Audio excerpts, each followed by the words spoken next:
Currently here at Midtown, we're at 88 degrees. Our next news will be in 30 minutes or when a break's coming up. It's the Locksmith Show. You're listening to Independent Talk, 1100 KFNX. I'm Chet Reynolds, and you're up to date.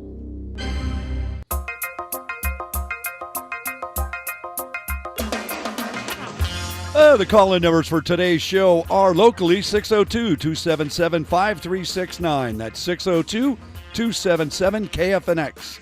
Toll free 866-536-1100. That's 866-536-1100. Live and in living color from the Arizona Professional Locksmith Association studios, Andrew McColley of Andrew's Lock and Key and Andrew Flores of aztechgeeks.com join me, Locksmith Charley, in bringing you a variety of very important, nonsensical and whimsical news and happenings in the locksmith and security industries and our commentary on local events. To me personally, seems like the number 162 is of considerable significance this week. What do you think, Andrews? 162? What is 162? 162. The number of pages of civil contempt citations against Sheriff Arpaio. Of course. There you go. Yeah, I was going to say, I read something about that. 162 pages of civil contempt he's in. Yeah, that's quite a bit.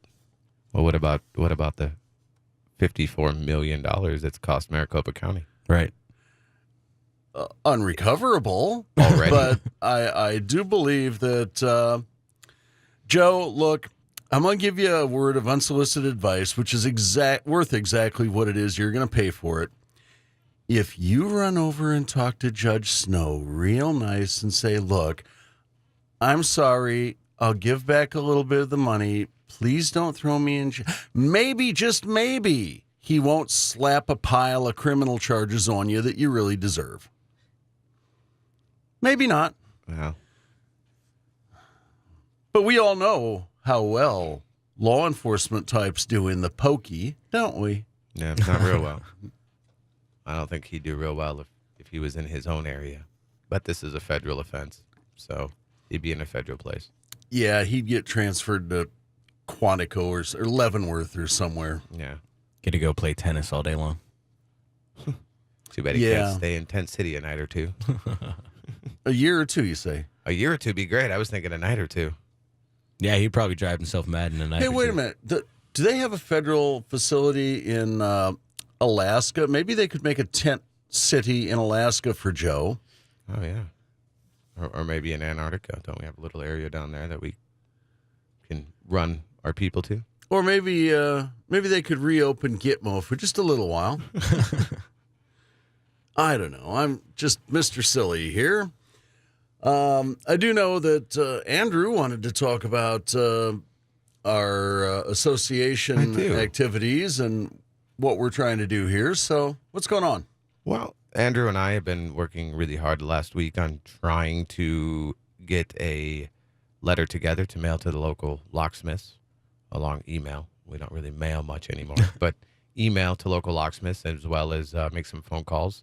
I go out of town on Tuesday, but we're going to be setting up meetings for the following week so we can start going over what the association is trying to do. I really want the business owners or the decision makers in locksmiths to give us a call. You can call me directly at 480-437-4022. Really like to get you guys on the phone so we can talk a little about what we're trying to do and some of the things that I'm not getting ready to talk about yet on the radio. But what the association's really doing is combating against the scammers by trying to expose what they do on a massive scale than what some of the TV companies were doing. We're trying to really hit the internet hard and push some of the videos still that haven't been pushed for a while and rank them so when people are searching for locksmiths or they're looking for things, they'll run into that video hopefully and go, oh, I better really do my research, but let's go look at these 5 locksmiths that are listed on the association already. And as we get more, we know that these locksmiths aren't going to take people to the bank. Well, that's what we've been trying to do with this program since I started it in last September is consumer awareness. We think it's very important for consumers out there to know that there are guys like me and Andrew out there, and then there are the other guys. Like, for instance, I got a call just yesterday. A lady had lost her keys while running about the park, and she was well and truly convinced that her car had a transponder key in it. And I went out there, cut up a just plain metal Honda key, started the car, and let it sit there and run for a while, and told her, you know what? How about I take some of the money off what I quoted you and give you 2 keys for the price of 1? And she was just absolutely delighted. Mm-hmm. Where the other kind, the criminal kind, are going to try to suck you in with very low prices at the beginning on the phone, the $15 service call, the $19 service call, and oh yeah, make a key is $30 and up, and the technician will tell you when they get out there. Well, every time their very favorite words are "and up," and if they can't tell you ahead of time what it is you're looking at spending, those are the guys you don't want to play with. Or a very close ballpark figure. Yeah. You're not going to have $100 change in a price after a locksmith gets there unless there's something drastic that happened that you didn't explain to them. So, but most of the time, never does it go up. Yeah, I mean, we've all been doing this long enough that we know if it's a Ford F-150, it's going to take us 15, 30 minutes to make the key. It's going to take 10 minutes to program it into the car. We know what the cost of the key is. We know what we've got into our programming costs. We can give you a fixed dollar amount, and I'm usually going to say $150, $175. Andrew's usually going to say... I was thinking about a different thing. I wasn't listening to what you were saying there. What's the price on what you were asking? Ford F-150 transponder first key. Oh, first key? Anywhere from 150 probably to $225, depending on the time of the day. Yeah, I mean, if it's midnight or 2 in the morning, then, you know, obviously the rates are subject to our mood and the position of the sun and the angle of the moon divided by pi. But yeah, I definitely tell people if you're willing to pay my price to get me out of bed, I will come do it. So. Absolutely. But I'm not going to hide that price behind them. I'm going to tell them up front. This is what it's going to cost you for me to come out right now. Now, wait a minute. When they call up, you're not going to say, a technician will tell you when they come out, end up. No, because I tell them I am the technician coming out. And you don't do end up. No, not normally. If I do end up, it's 2 prices. It's going to be between $165 and $225. And it's very rarely to the higher number. It's maybe $200. Well, you know, but I will give them a roundabout price before I go out there. We could talk later about your reasoning for price ranges. I will usually give them an either or. If it's a transponder key, it's going to be this. If it's not, well, then it will only be this. Well, I give them like an either or. But either or, yeah. Or you get there, you're doing, let's say, a smart key. I can read those. I charge more for that. I charge a regular house opening $65 to $75 during the daytime. I get there and you have a smart key. Well, I'm going to read that to get you into your house. Let's say I can't read it. Then I have a second price to drill out the lock and replace that one.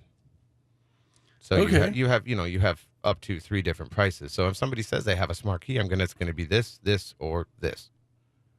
So. And how is it that presumably intelligent people end up with smart keys? Because they buy a house. Because they buy a house. The builders are throwing that stuff on now. The builders are throwing on that all over the place.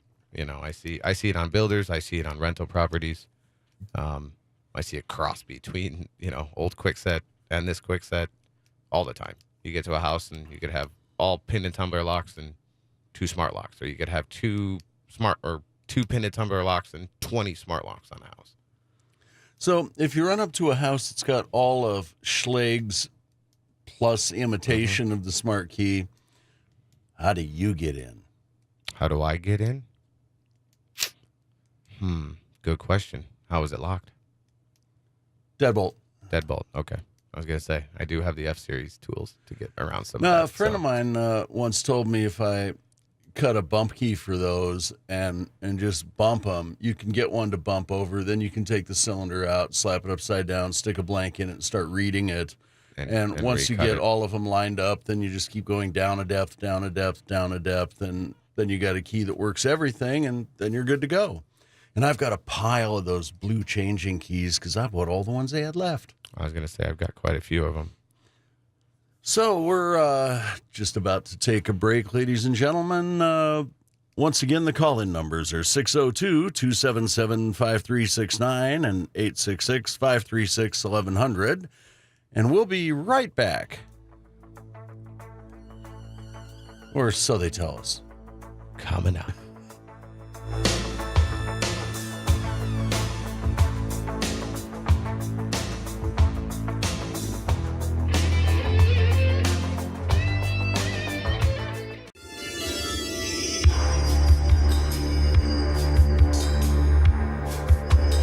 Welcome back to the Locksmith Show.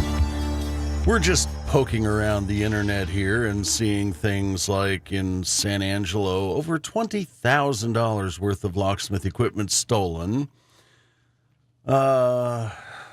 Andrew's going to tell us all about that. Yeah, it's a very interesting story here. It looks at 7:22 a.m.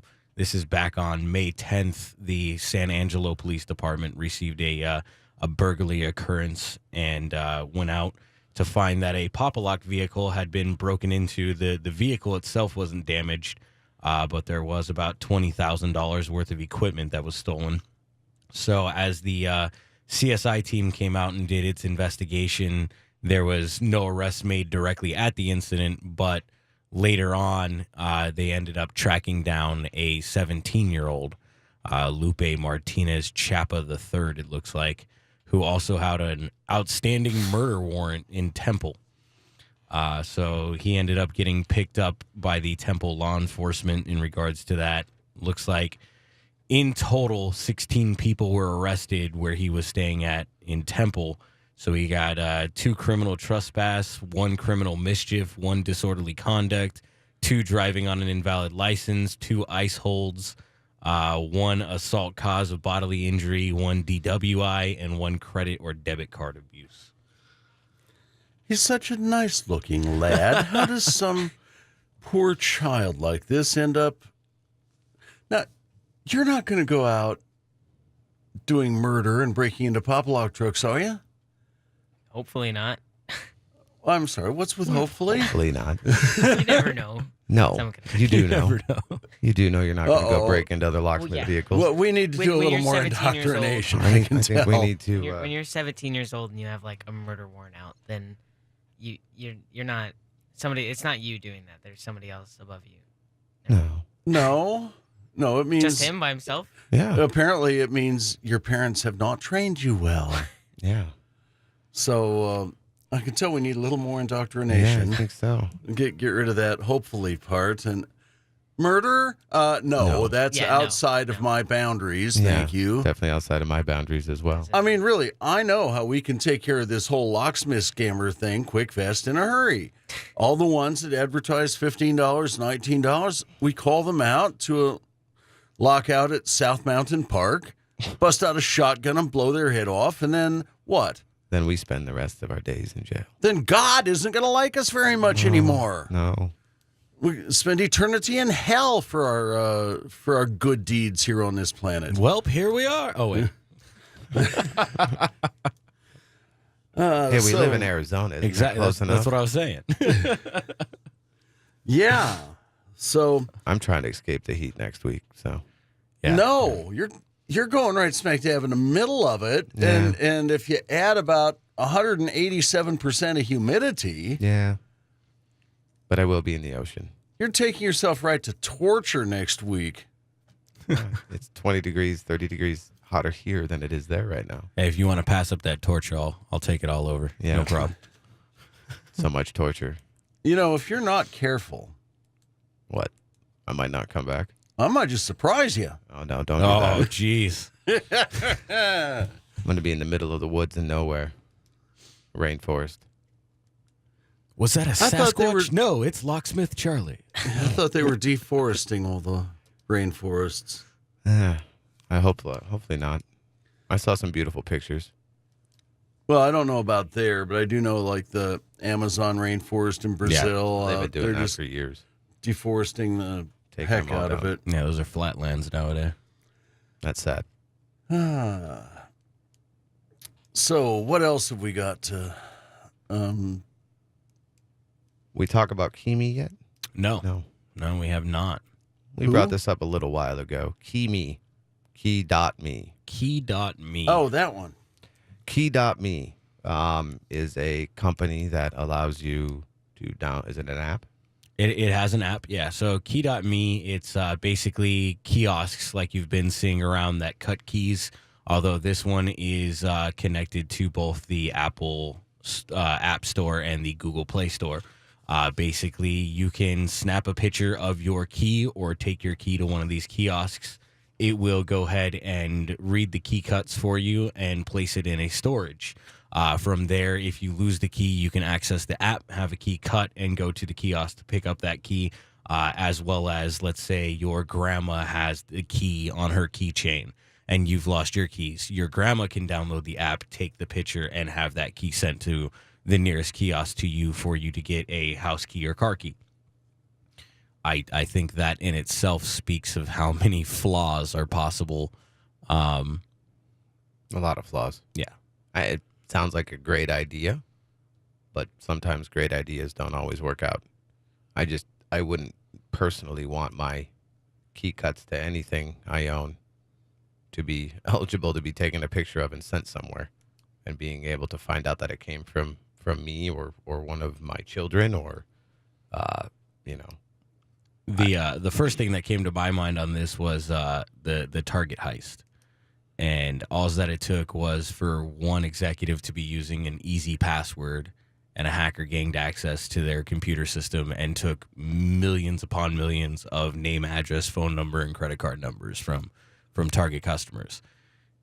This is on a different level. This not only gets your name, address, and phone number, it gets your house key, your car key, any other keys that you stored inside this box, as well as the address to where it opens or the driver's license plate number for the vehicle that it opens. Or no, and most people are going to be probably paying with a credit card because that's the only way you can be paying. right. And if you post your billing address on there, all you got to do is be a hacker and hack all of that. And Well, I mean, for the requirements, actually, as you're reading through this stuff, you have to put that information in order for it to be able to cut you a key. Because, as we know, most states require basically a name, address, and phone number in order to provide or to be able to grant access into the home or the car with that key. So how's the machine to know that you're not putting in BS data? I don't. I guess it doesn't really care because it's just going to spit out the key for you. And if I tell them that my address is 1600 Pennsylvania Avenue and my first name is Barry and my last name is O'Bummer, it's going to spit me out a key whether I'm really Barry O'Bummer or not. Sure. Is it doing like fingerprints or retina scans or DNA testing or anything? I believe when I was looking into it, there was something with the application that, right here. So it says lock out, save a key on the platform, print it at the kiosk with just a fingerprint scan. So they do have the BioReader fingerprint scan to print it out and confirm that it is you picking it up. Again, that's only if you've saved the information. So if you take the dead guy's thumb and put it on the fingerprint Wow, reader, come on, and Charlie, then don't you remember the old quick sets? which The deadbolts they put out a few years ago, like six years ago or so, those fingerprint deadbolts. I never played much with any of them. Oh, I could bypass one in no time without even trying to pick it with using somebody else's fingerprint. Oh, you didn't use like your nose print? Nope. They're really easy to bypass. So Well, all right then. I'm sure this is the same thing because you can bypass your phone very easily with a fingerprint these days. Right. So Well, my phone, of course, doesn't have anything that eclectic to it. you still carry a rotary phone around with you, don't But you? I've got left, right, up, and down buttons that you can't get on a bloody I thought Google you phone. still had the rotary dial on your phone. You carry around that cell phone that went. You know, I used to carry a Motorola bag phone for the longest time. Oh, those are fun. You know, Yeah. That was a category. My like, first phone call. I called my mom sitting I was playing football when I was 8 on one of those. computers of that ilk, I think, were called luggable. Luggable. But yeah, I used to carry this thing around on service calls and have it right next to me on a seat while I'm making a car key out in the bayou of Louisiana. And that lightweight luggable computer weighed 25 pounds. The Osborne or the K Pro 10? I don't know. You know, when I got the Osborne, it was very special. It had 2 floppy drives. Each floppy drive could hold 90K. Oh man, that was such high speed back But then. then we got the double density one, and we could do 180K. Woo, woo, woo. Your phone doesn't even turn on for 180K anymore. No, definitely not. And for those of you that don't know what a K is, it takes 1,000 of them to make a megabyte. Yep. And megabytes don't really matter anymore either. We're in the gigabyte era now. Oh, we're in We're in the terabyte town. terabyte, yeah. Well, I'm saying Terabyte I'm town. transferring it into your phone. Yeah, gigabyte rate transfers, yeah. So, Terabytes rates of storage. We're moving to petaflop very quickly, that's for sure. pataflop. Petaflop. Who comes up with these names? Well, I thought anything with flop in it was talking about the speed of the processor. I think it comes down to the physics departments. Is who makes up all those ones. But no, it is petaflop would be the next one. And I thought peta had to do with walking around. Peditate. Quester, peditate. Well, that's why we're getting into that AI. You ever see that movie, Maybe the Quester? computers will just walk around.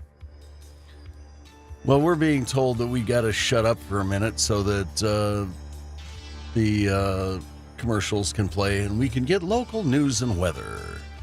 We'll be back in just a minute.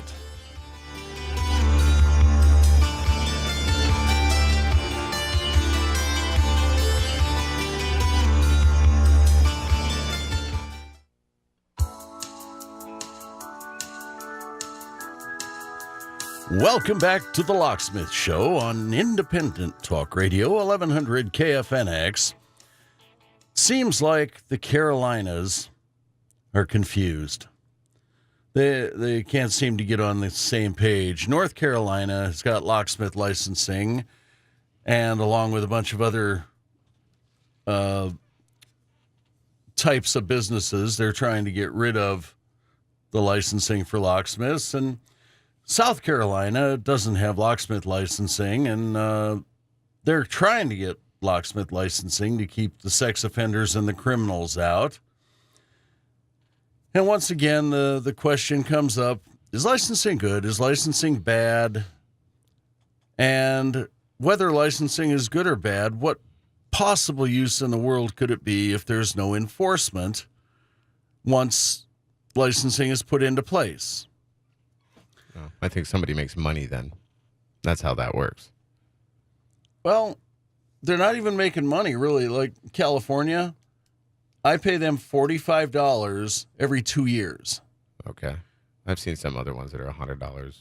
Yeah, a year, but I'm just saying that the way California's structure is set up, they're made to cover costs and not for the government to make a profit. They're trying to remove barriers for people to be in business. Where some of the other ones are putting up barriers for people being in business and taking a lot more money than perhaps the individual locksmiths or other business people think they're entitled to, just so that they can throw more money into the city coffers, as it were, or the state coffers. So you pay $45 for 2 years, and how much communication do you receive from the California Occupational Board after that?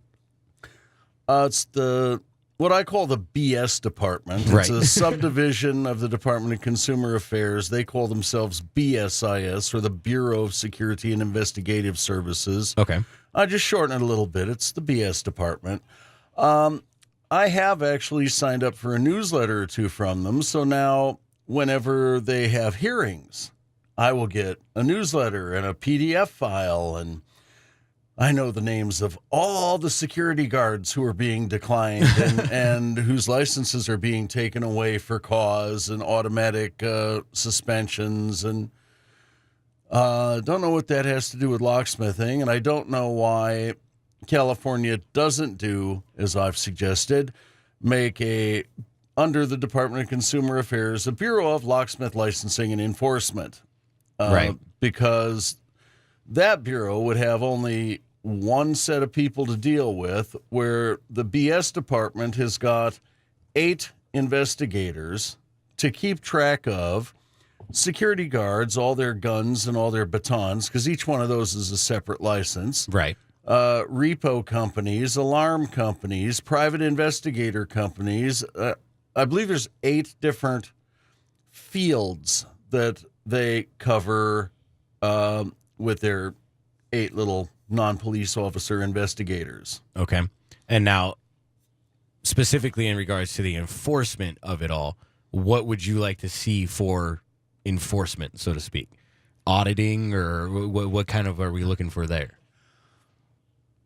When Jan Paxton in Fresno goes on to the website and fills out a form saying, here are 6 different companies that are advertising locksmith services in Fresno that are not licensed by the BS department, I would like to see them send somebody out to Fresno, have them call out these companies that are promoting advertisements which do not comply with California law by not putting the license number on the advertisement, by not putting an address or a phone number that's on the Bureau's records on their advertisement. Okay. And when somebody goes out to do one of these jobs, I don't care if that person's licensed or not.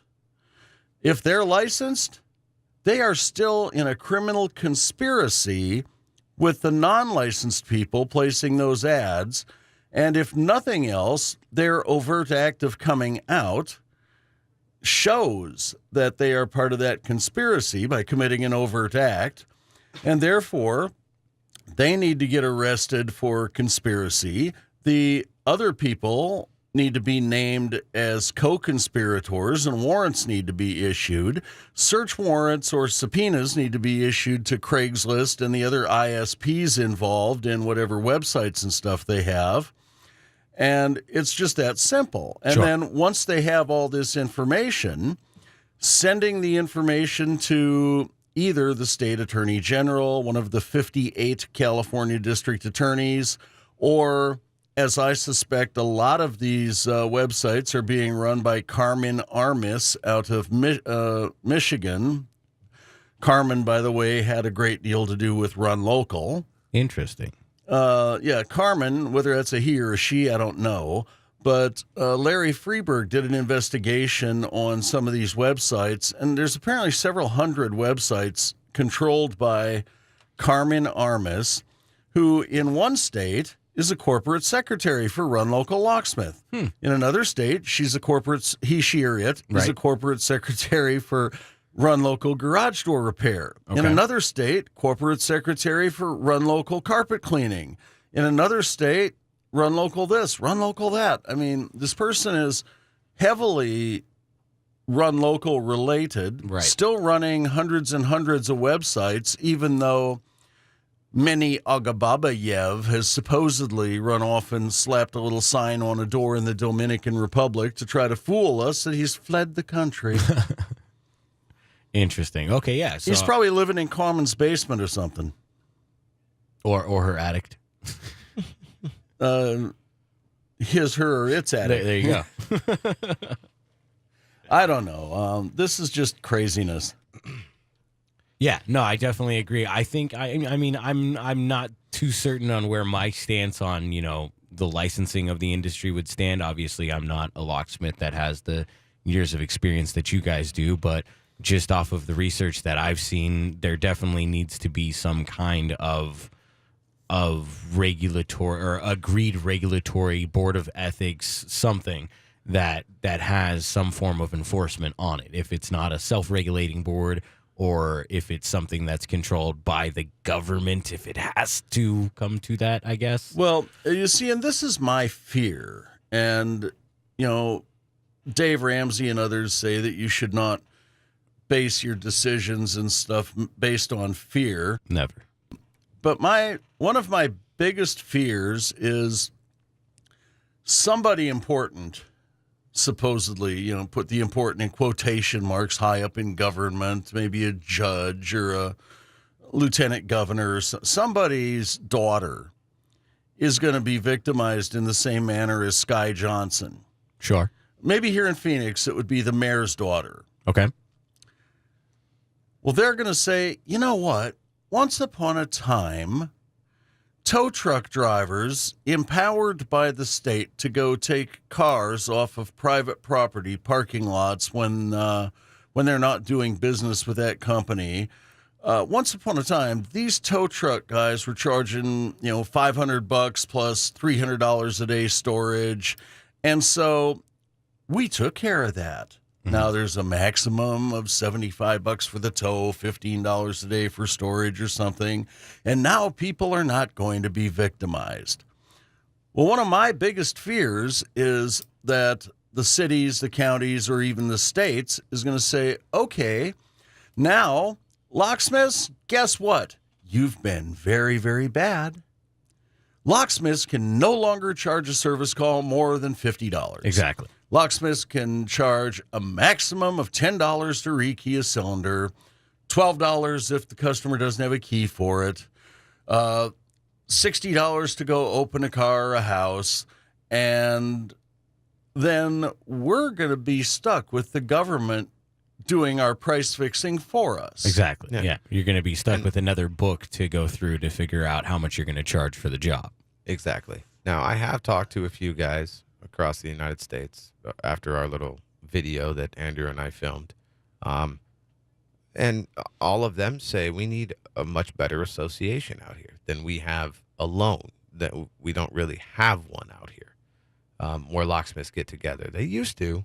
PAL was a big thing a few years ago, but I go to these meetings now. It's coffee clutch, very slim pickings, and you're eating a Denny's breakfast at noon, and on every other Saturday. And it seems like they want to talk about more and going out and shooting their gun than they do about fixing the problems. And, I've got to give Bill credit. He, from time to time, brings things along for visual aids and does a little bit of trying to teach people things, which is what associations are about to begin with, aside from talking about the industry news and such. But and I think PAL can be great for the younger guys are learning. But I want an association where us business owners sit down and have a round table. Yeah, PAL's definitely a great place for the locksmiths to socialize. We need something for the consumer, though. And we'll be back after this, ladies and gentlemen.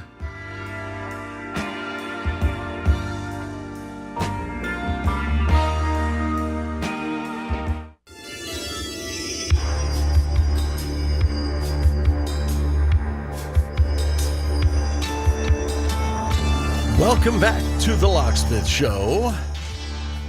Andrew has taken a walk on the wild side, so now we only have Andrew left.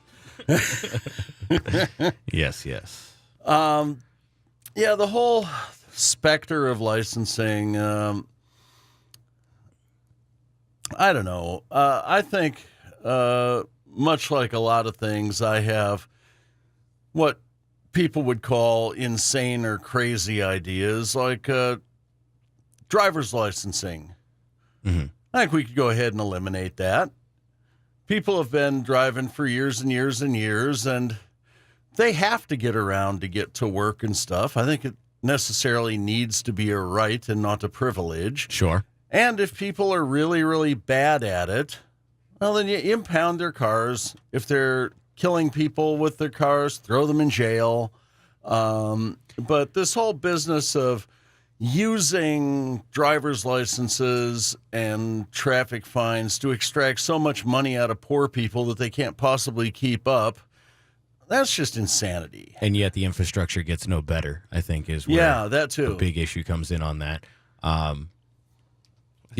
think Arizona has it right in a sense that, you get a license and it's valid for the next however many years until you turn 65. Yeah. And I think on your point is if you're bad at driving or if you have problems with being capable of driving, generally those people take care of themselves. I'm not going to lie about it. I've had a couple Well- friends who I would say I definitely slap the seatbelt on and make sure it's extra tight as soon as they start driving. But these are also people that go through cars every 4 to 6 months because they hit curbs so often. I've come up with this idea that just for a long time, I've been thinking everybody driving should be outfitted and permitted to use paintball guns. Oh, that would be fun. And when somebody does something really stupid in front of them, Yeah. you start shooting their car with paintballs. Well, Mario Kart. now, it's not going to hurt anybody, okay? And yet, when the cops are driving around and they see a car with no paintballs and speeding past it is a car with 100 of them, Get the one they'll with kind of paintballs. know who to go after. Yeah, I like it. a little different thinking. That's for sure. I don't know. I mean, That's how he actually started off this segment. He said that he's got crazy elimination and- of driver's licenses and crazy No. ideas. Well, that and what was it at Chandler? Was it their city? They were talking about how much revenue they have lost because they weren't allowed to have the cameras up. And Oh, really? yeah, they were like, "Well, we're not gonna lie that it's not a revenue builder." Oh, that's right. Yeah. Because the cameras but came back online with the not PI what license. that's not what it's about. That's not what the cameras are supposed to be for. They're supposed to be for safety. But if they happen to have this uncalculated side effect, for instance, once upon a time there was a drug that was being formulated for the management of blood pressure. Okay. They found out it had a side effect that they had not even thought of. And what was that one? You're not familiar with Viagra? Oh, yes. I didn't realize that was a blood pressure medication With a with a crazy side side effect effect. that they used to sell it with. Well, Yeah. I don't think we're going to be selling candid camera pictures of people driving down the freeway or driving down Ray Road and Alma School so they can speeding and or red light cameras. I don't think it really helps that much safety. Wait I a think minute. it's worse. Wait a minute. You might have just come up with an idea. What's that? Well, all those pictures are public records. Yes, they are. Why don't we acquire all these public records and do and they're not just pictures, they're videos too. No, yes. I've So seen why quite a don't few we of them. do a candid camera segment or a TV show? We'll acquire all these various video segments so we could get the people painting their faces, texting on their cell phones, shoving spoons in their ears, whatever it is they're doing while they're driving through the red lights. We could make a TV show out of that. Yeah. I think there was one. Yeah? Yeah. I don't know. We could make another one. Yeah, exactly. Got to find some way I'm to just trying generate revenue because we're sure not doing it here. No. Not at all. But Having said that, ladies and gentlemen, if you need a locksmith, you're cordially invited to call Locksmith Charley at 602-717-5397 or Andrew at Andrew's Lock and Key at 480-437-4022. and we'll be absolutely delighted to come out and take care of any and all of your locksmith needs. And once again, we keep forgetting to mention this at the beginning, but if you're here at 3rd Street and Palm Lane when we get off the air in about 10 minutes, we'll be absolutely delighted to cut up some free non-transponder house and car keys for you, Absolutely. just to make friends and pass out business cards and shake hands and make friends. Meet real local locksmiths, not international. Oh, now wait a Crime minute. syndicates. Wait a minute. We're not. Oh, for the customers, because I was going to say we're not going to make keys for local locksmiths. They can make their own. No. The average listener. Well, I will say some local locksmiths can make their own keys, but Or I even beg the to above differ. average listener. Yes. Not the average locksmith listener. Our consumer listeners, the ones that, need their house rekeyed. All the locksmiths that are listening to this, you know what they should be doing, right? Starting their own radio show in their own city. Oh, no.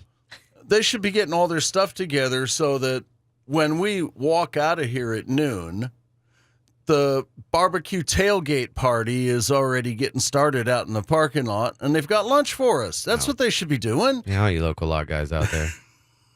Todd, Scott, Mystery Locksmith. Won't name his names. Yeah, good old what's his name? Mystery guy, yeah. Come on. Where's our steak? Hey, Might be an idea. You know though. what? Hamburger's good enough for me. Hamburger's good enough for you. I'll take a steak burger. Although I would prefer a bacon cheeseburger, but, you know. Yeah. I mean, what's a bacon cheeseburger without bacon? It's a cheeseburger. It's a lonely cheeseburger. Once upon a time, I lived in California. I was working for Foley and Burt Carnival as an electrician. And about a block away was, I believe it was Al's Coffee Shop off Middlefield Road, about a block, hiding back in a neighborhood.